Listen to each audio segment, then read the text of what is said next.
Democrats ਨੇ ਜੋ senator ਆ ਮੈਂਸ਼ਨ ਤੇ ਸ਼ੂਮਰ ਦੋਨਾਂ ਨੇ ਡੀਲ ਬਣਾਈ ਹੈਗੀ ਆ ਕਲਾਈਮੇਟ ਚੇਂਜ ਬਿੱਲ ਨੂੰ ਲੈ ਕੇ, ਟੈਕਸ ਹਾਈਕ ਨੂੰ ਲੈ ਕੇ। ਸੋ ਇਹਦੇ ਨਾਲ ਬਹੁਤ ਸਾਰੇ ਡੈਮੋਕ੍ਰੈਟਿਕ ਪਾਰਟੀ ਦੇ ਵਿੱਚ ਵੀ ਲੋਕ ਸਰਪ੍ਰਾਈਜ਼ ਆ ਤੇ ਰਿਪਬਲਿਕਨ ਸੈਨੇਟਰ ਕਹਿ ਰਹੇ ਆ ਵੀ ਸਾਡੇ ਨਾਲ ਧੋਖਾ ਹੋਇਆ ਹੈਗਾ। 443 ਬਿਲੀਅਨ ਡਾਲਰ ਦਾ ਇਹ ਸਪੈਂਡਿੰਗ ਪੈਕੇਜ ਹੋਊਗਾ, ਜਦੋਂ ਕਿ 3 ਟ੍ਰਿਲੀਅਨ ਡਾਲਰ ਡੈਮੋਕ੍ਰੇਟਸ ਇਹਦੇ ਉੱਤੇ ਵਰਕਆਊਟ ਕਰ ਰਹੇ ਸੀ। ਪਰ ਡੈਮੋਕ੍ਰੇਟਸ ਇਹ ਕਹਿ ਰਹੇ ਆ ਇਹ ਬਿਲਡ ਬੈਟਰ ਅਮਰੀਕਾ ਦੇ ਅੰਡਰ ਜੋ ਇਹ ਬਿੱਲ ਹੈਗਾ 739 ਬਿਲੀਅਨ ਡਾਲਰ ਟੈਕਸ ਰੈਵਨਿਊ ਵੀ ਜਨਰੇਟ ਕਰੂਗਾ।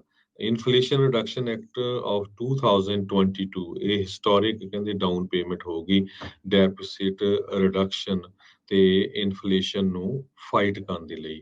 ਸੋ ਇਹ ਮਨੀ ਨੂੰ ਇਨਵੈਸਟ ਕੀਤਾ ਜਾਊਗਾ ਐਨਰਜੀ ਪ੍ਰੋਡਕਸ਼ਨ ਦੇ ਵਿੱਚ, ਮੈਨੂਫੈਕਚਰਿੰਗ ਦੇ ਵਿੱਚ, ਕਾਰਬਨ ਅਮਿਸ਼ਨ ਜੋ ਕਿ 40% ਦੇ ਕਰੀਬ ਸਨ 2030 ਤੱਕ ਰਿਡਿਊਸ ਕੀਤਾ ਜਾਊਗਾ।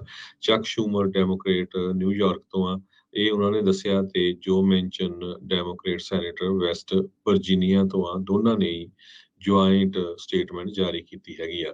ਇਸ ਬਿੱਲ ਦੇ ਵਿੱਚ ਇਹ ਵੀ ਕਿਹਾ ਆ ਕਿ ਮੈਡੀਕੇਅਰ ਨੈਗੋਸ਼ੀਏਟ ਕਰੂਗਾ ਪ੍ਰਿਸਕ੍ਰਿਪਸ਼ਨ ਡਰੱਗਸ ਦੇ ਲਈ ਤਾਂ ਕਿ ਹੈਲਥ ਕੇਅਰ ਕਾਸਟ ਨੂੰ ਘਟਾਇਆ ਜਾ ਸਕੇ ਤੇ ਮਿਲੀਅਨਸ ਆਫ ਅਮਰੀਕਨਸ ਆਪਣੇ ਪੈਸੇ ਬਚਾ ਸਕਣ।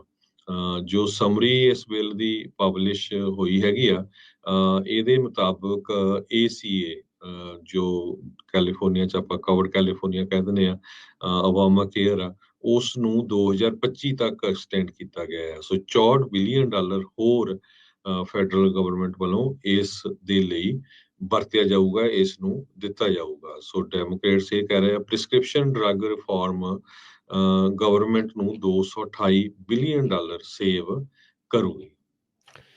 ਮੈਂਸ਼ਨ ਤੇ ਸ਼ੂਮਰ ਦੇ ਦਰਮਿਆਨ ਜਦ ਇਹ ਦੋਨੋਂ ਸੈਨੇਟਰਸ ਦੇ ਵਿੱਚ ਗੱਲਬਾਤ ਚੱਲ ਰਹੀ ਸੀ, ਸ਼ੂਮਰ ਹੁਣਾਂ ਨੇ ਇਹ ਕਹਿ ਦਿੱਤਾ ਵੀ ਜਦੋਂ ਇਹ ਡੀਲ ਦੀ ਗੱਲ ਚੱਲ ਰਹੀ ਸੀ, ਮੈਂਸ਼ਨ ਵਾਕਆਊਟ ਕਰ ਗਏ, ਯਾਨੀ ਕਿ ਵਾਕ ਅਵੇ ਇਸ ਡੀਲ ਤੋਂ ਪਰੇ ਚਲੇ ਗਏ।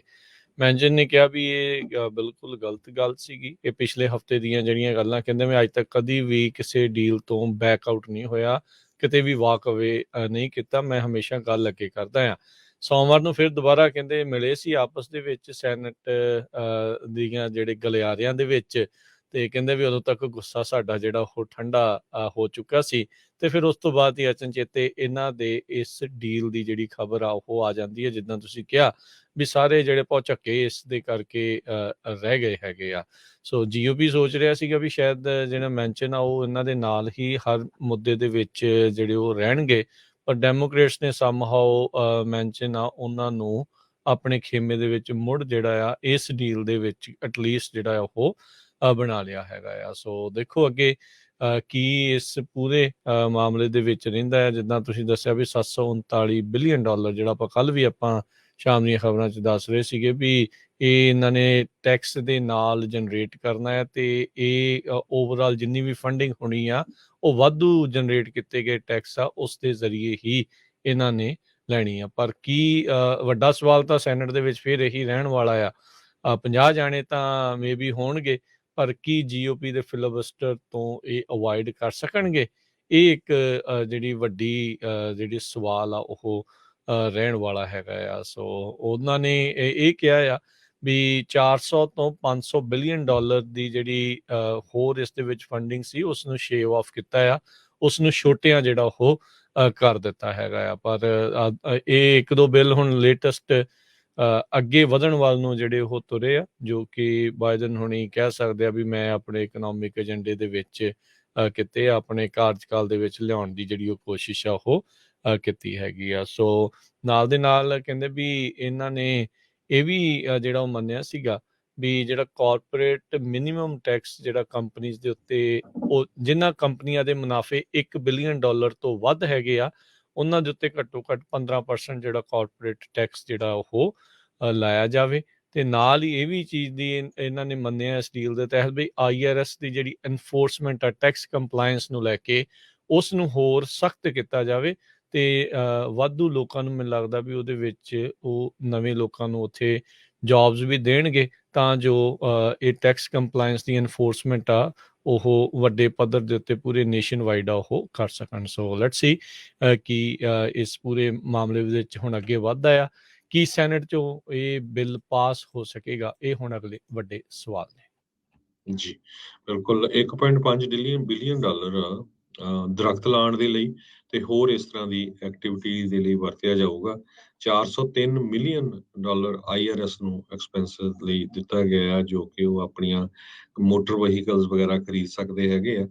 $7500 ਟੈਕਸ ਕ੍ਰੈਡਿਟ ਉਹਨਾਂ ਪਰਿਵਾਰਾਂ ਨੂੰ ਦਿੱਤਾ ਜਾਊਗਾ ਜਿਨ੍ਹਾਂ ਦੀ ਇਨਕਮ 3 ਲੱਖ ਡਾਲਰ ਤੱਕ ਆ, ਜੇ ਉਹ ਇਲੈਕਟ੍ਰਿਕ ਵਹੀਕਲਸ ਖਰੀਦਦੇ ਆ ਜੋ ਕਿ ਅਸੈਂਬਲਡ ਹੋਈਆਂ ਹੈਗੀਆਂ ਬਿਨਾਂ ਕਿਸੇ ਕ੍ਰਿਟੀਕਲ ਮਿਨਰਲਸ ਦੇ, ਜਿਹੜੀਆਂ ਹੋਸਟਾਈਲ ਕੰਟਰੀਜ਼ ਹੈਗੀਆਂ।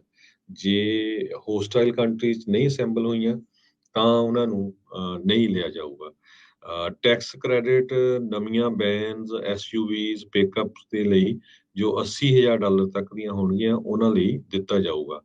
ਕਾਰਾਂ ਦੇ ਲਈ ਲਿਮਿਟ $55,000 ਤੱਕ ਹੈਗੀ ਆ। ਜੋ ਪਰਿਵਾਰ $1.5 ਲੱਖ ਤੱਕ ਇਨਕਮ ਬਣਾਉਂਦੇ ਆ ਉਹਨਾਂ ਨੂੰ $4,000 ਦਾ ਟੈਕਸ ਕ੍ਰੈਡਿਟ ਇਲੈਕਟ੍ਰਿਕ ਵਹੀਕਲ ਦੇ ਲਈ ਦਿੱਤਾ ਜਾਊਗਾ। ਸੋ ਦੂਸਰੇ ਪਾਸੇ GOP ਦੇ ਸੈਨੇਟਰ ਜੌਨ ਬਰਾਸੋ ਰਿਪਬਲਿਕਨ ਵਾਇਓਮਿੰਗ ਤੋਂ, ਉਹਨਾਂ ਨੇ ਇਹ ਕਿਹਾ ਵੀ ਰਿਸੈਸ਼ਨ ਦੇ ਸਮੇਂ ਦੇ ਉੱਤੇ ਡੈਮੋਕ੍ਰੇਟਸ ਵੱਲੋਂ ਟੈਕਸਸ ਨੂੰ ਇਨਕਰੀਜ਼ ਕੀਤਾ ਗਿਆ, ਇਹਦੇ ਨਾਲ ਜੌਬਸ ਮਰਨਗੀਆਂ, ਲੋਕਾਂ ਦੀ ਸੇਵਿੰਗ ਘਟੇਗੀ ਤੇ ਇੱਕ ਤਰ੍ਹਾਂ ਨਾਲ ਅਮਰੀਕਨ એનર્ਜੀ ਨੂੰ ਚੋਕ ਪਾਉਣ ਵਾਲੀ ਗੱਲ ਹੈਗੀ ਆ।